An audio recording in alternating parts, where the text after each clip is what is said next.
The big thing for me right now, Title 42 is supposed to end, I believe, Wednesday, officially. It's definitely this week. And Texas Governor Greg Abbott, for example, is warning that there will be total chaos at our southern border. Total chaos will break out if the Supreme Court doesn't preserve Title 42. The El Paso mayor has declared a state of emergency over the massive surge of migrants.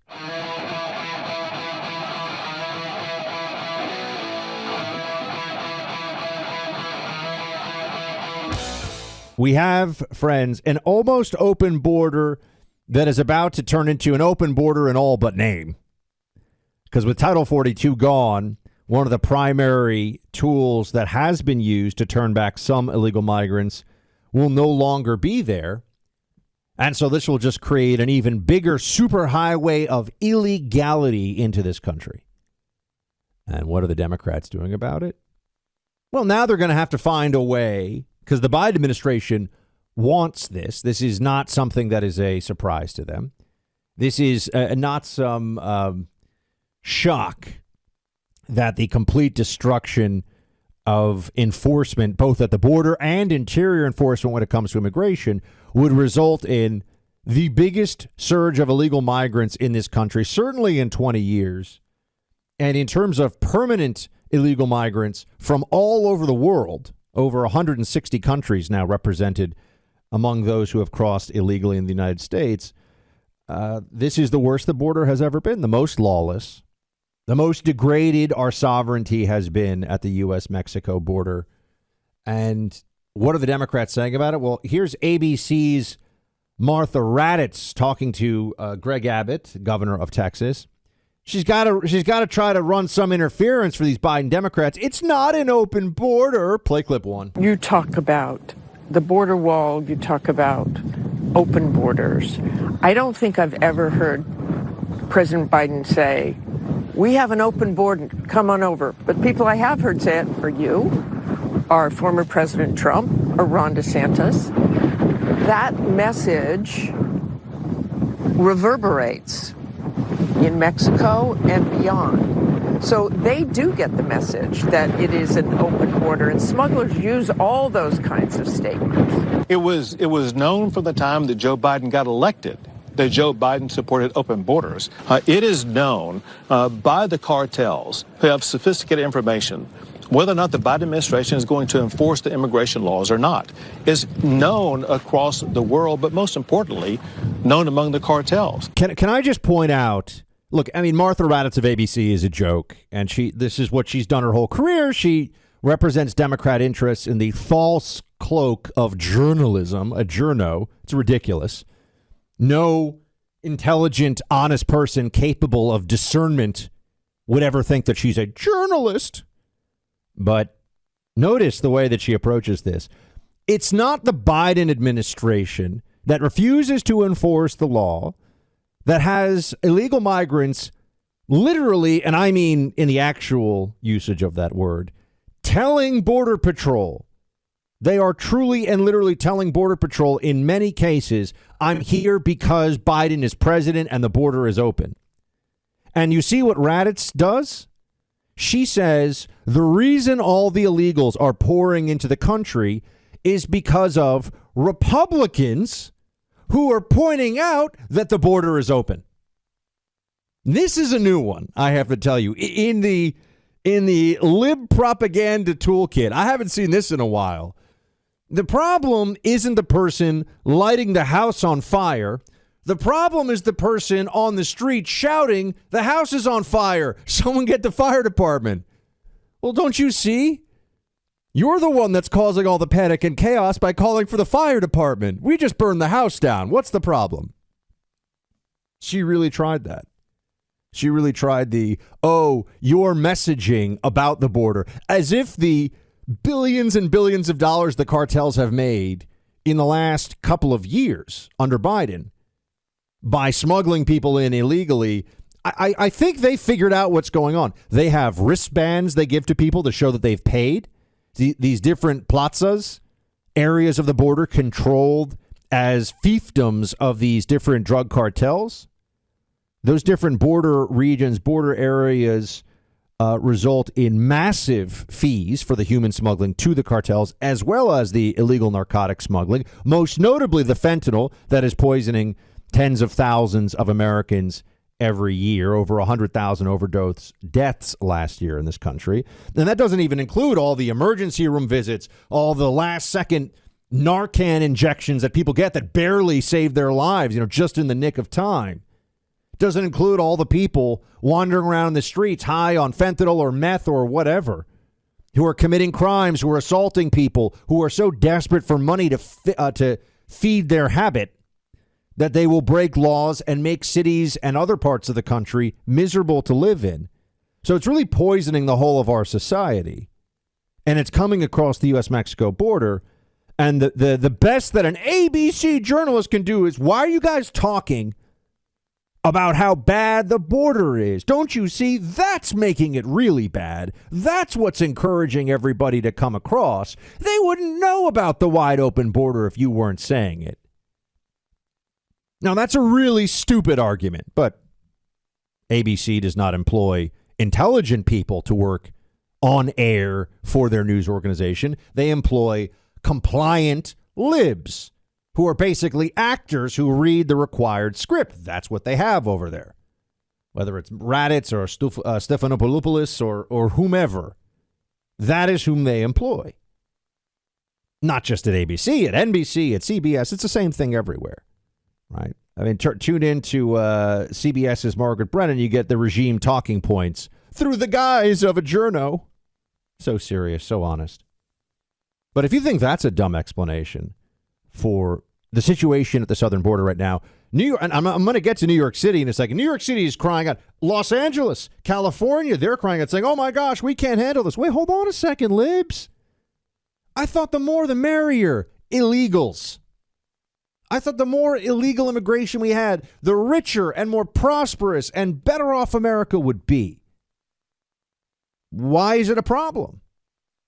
Oh, we'll get into that. But people might be wondering, why doesn't Joe Biden go to the border?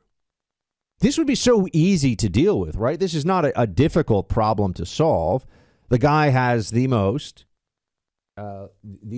formidable taxpayer-funded travel service in the world. He can go anywhere he wants, whenever he wants.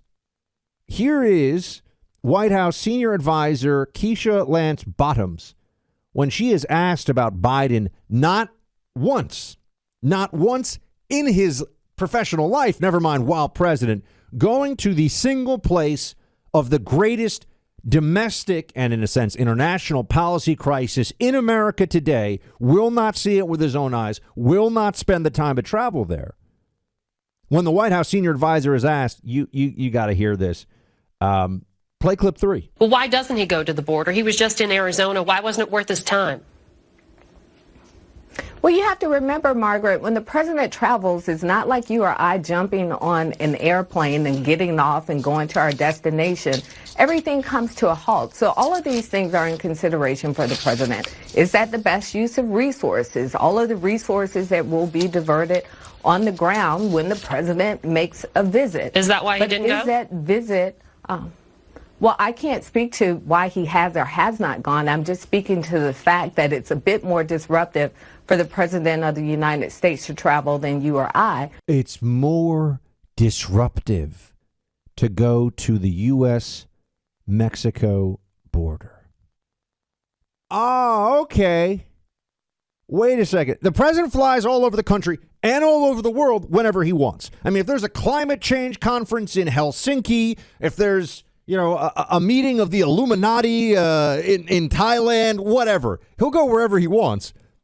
But El Paso, McAllen, Texas, oh, no, can't go there. I mean, I've been to those places. I've been to the border in those places, for example, and there's plenty of space. Plenty of space. I think they can handle a Secret Service detail. I'm pretty sure it's not so crowded in McAllen, Texas these days that you couldn't actually find a way to have the president, the commander-in-chief, the head of the executive branch telling people that he's going down there and actually make the visit. Isn't it astonishing? Their arguments are laughable. But they'll get away with it because they still control 90% plus of the media. And people were fooled, unfortunately, into thinking that this is not a massive crisis by the same media that's supposed to cover it because they didn't want people to vote on this on Election Day. You have so many people. I hope the independents and the squishy Republicans that thought it was more important to defend our democracy in Pennsylvania and Arizona and Georgia, I hope they're really happy that they kept the Democrats in power enough that they feel like they can get away with this wide open southern border that is completely in chaos. When you actually spend time there, when you actually see what's going on, it should be the biggest news story in America if the news was about what's important and what's happening. But no, you know what the biggest story is? Ron DeSantis is really mean or something, or Elon Musk tweeted something that the libs don't like. That's the biggest story the journos are covering right now. Oh, and of course, Trump and the insurrection. January 6th panel to unveil criminal referrals against Trump. That's on CNN right now. What Trump's role in this thing 2 years ago, he didn't have it wasn't Trump, and this is just the way that they frame the issue, but that is more important than the mass of human trafficking, illegality, violation of our laws, massive social and economic cost, criminal cost, the cartel's richer than ever, 100,000 plus people dying a year of drug overdoses. It's all coming across the U.S.-Mexico border. It is affecting not just border regions, of course, but Los Angeles and New York and Chicago and name a city. And those mayors are calling out as a result of this. They're crying out as a result of this, particularly New York and Los Angeles. And they're focused on Trump and the Amber Heard defamation lawsuit. Yeah, that's really important. They're such journos, aren't they? They're so serious. Oh, just speaking the truth to power. The worst. Where were all these Democrats, and this is a rhetorical question, but where have they been for the last 2 years while somehow the only people that thought there was a crisis at the border, and the word crisis gets thrown around, well, there's a climate crisis. No, there isn't. Just look at where the super rich libs want to buy property, and it's ocean and waterfront, okay? they're not looking to run up to the mountaintop and escape climate change because they're full of it. But there's no crisis there. There is a true crisis at the border. And anybody who understands what's happening knows that, can articulate it. There's no question that there's a crisis. You remember the Biden administration refused to call it a crisis. What was it, a year ago? Refused to use that word. Mayorkas, dutifully on behalf of the commies running this White House, was walking around saying, no, it's a challenge. Sure, it's not. It is a crisis if that word has any meaning. And then again, as we know, with Democrats, with the left, man and woman doesn't really have much meaning anymore. So words change all the time, or rather, they change words all the time as it suits their political needs and their lust for power at any given moment. But here is former Representative Will Hurd, for example, who once represented a district in Texas. This is what he's saying on the expiration of Title 42. Play 6. The officials here are freaked out, to be honest, about the impact this is going to have on local communities. When I was in Congress, I represented all the way from Eagle Pass to El Paso, and so those images that y'all were showing are things that I lived when I was in Congress. And let's get some context to this. The city officials from El Paso over the weekend talked about how they were dealing with about 2,000 folks coming across the border illegally a day, that when Title 42 goes away, they're concerned that the Biden administration and officials are going to start allowing, which ultimately up to 4,000, 5,000. They're even preparing for 6,000 people a day. They're actually across the border, assuming that it will be more like 12 to 15,000 people every day. So I can think that Madison Square Garden, where I used to watch the occasional sporting event when I was growing up in New York City, I think holds like 18 or 19,000, something like that. Maybe it's a little more, maybe it's a little less. I should probably check on that. But, a good size, not a massive football arena, but, a good size indoor arena is going to hold something like 15, 16,000. Every day, that many illegals coming to the United States, day in, day out, across the U.S.-Mexico border. Think about what that number looks like. And think about where we already are. Now, the local communities certainly are going to be faced with this challenge. But most of the illegal immigrants who come into America, just think, I was talking about word changes a moment ago, undocumented. You're supposed to use this term undocumented all the time. You're not allowed to say they're breaking the law. They're breaking the law. They have broken the law. And people like to get but they're claiming asylum. Well, they break the law the moment they cross, not at a port of entry, without permission from the federal government to come into America. Full stop. That is a violation of law. Democrats have tried to change that from it being a criminal offense. They've tried to downgrade it, but it is a violation of law. It is essentially the equivalent of federal trespassing. You're not allowed to just walk across. And at some places, when you're at the southern border, it's just a line in the dirt, essentially. I mean, you could just walk across. There are some places where the fence is dilapidated or even non-existent. There are other places where there's substantial fencing, which is very helpful to Border Patrol, but there's not a complete fence, as we know, not a complete border wall. So they changed the term to being undocumented. We know that places like El Paso are going to have the biggest numbers of illegals coming in that they've ever seen. And for anyone who, they love to conflate these different issues. Yes, they're going to show you on ABC, on CNN, they're going to show you scared women, malnourished children, some of whom are coming over. They're going to have a fever. They're going to be sick. They're going to have to get them fluids into the hospital right away because they shouldn't be making this journey. It's dangerous. A lot of them are being human trafficked. A lot of the women suffer sexual assault from the cartel members or they're completely at their mercy. Mexican government's basically doing nothing to stop any of this. And they're going to show you video of this. What they're not going to show you video of is the women and children all huddled together and maybe some young males who look like, all right, look, they're young guys that maybe they just want to come into the country for, we're always told, for work, also for the massive welfare benefits that this country has. Let's not forget that. What they're not going to show you is the night vision that they have up at the border with trucks and high-speed boats and whatever they need, depending on the area of the border, just taking in massive amounts of fentanyl, which are going to your city and your town to poison your neighbors, and people don't even realize how dangerous this stuff is. It gets into the general distribution chain on the streets. People think they're taking one thing, they're taking another.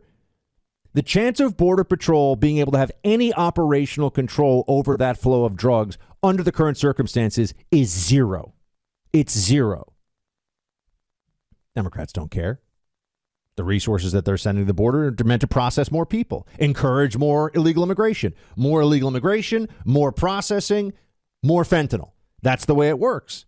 It's not that every person at the border is bringing in fentanyl. Obviously, most of them are just coming into America because America's a better place to live than places that have economies in free fall and have no, we get that, right? We understand this.